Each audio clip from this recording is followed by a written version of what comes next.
Ya leo tunatoa taarifa kuhusiana na kukamatwa kwa mwanamke aitwaye Diana Edward Bundala.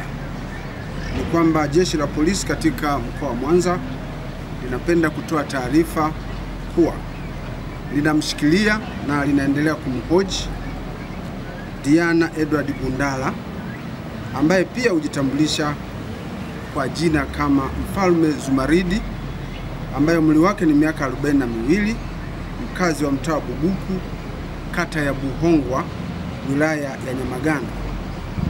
Mwanamke huyu ambaye ameyageuza makazi yake kuwa kanisa anatuhumiwa kuendesha shughuli za kidini bila usajili na kufanya mahubiri kwa waumini wake kwa sauti ya juu katika eneo hilo ambalo ni makazi ya watu na kusababisha usumbufu kwa majirani wanaoishi karibu na makazi yake hayo.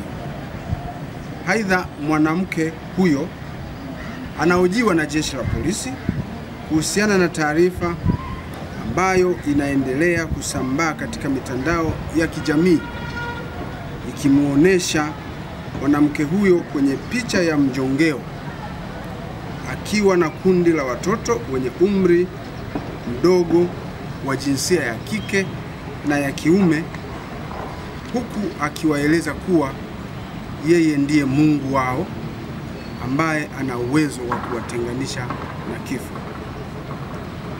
Uchunguzi kuhusiana na tukio hilo unaendelea na jeshi la polisi linafanya uchunguzi huo likishirikiana na taasisi nyingine za serikali. Na wakati uchunguzi huo unaendelea, jeshi la polisi linaomba wananchi wenye taarifa mbalimbali zinazoweza kusaidia uchunguzi wetu ziweze kufikisha kwa jeshi la polisi ili ziweze kufanyiwa kazi.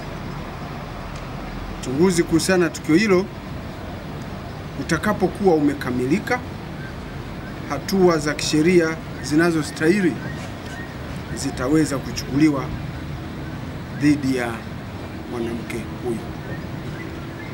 Jeshi la polisi katika mkoa wa Mwanza, wakati linaendelea na uchunguzi kuhusiana na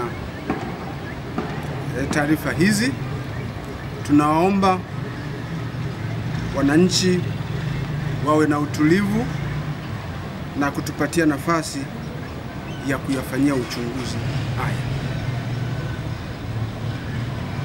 Mwanamke huyo ameshikiliwa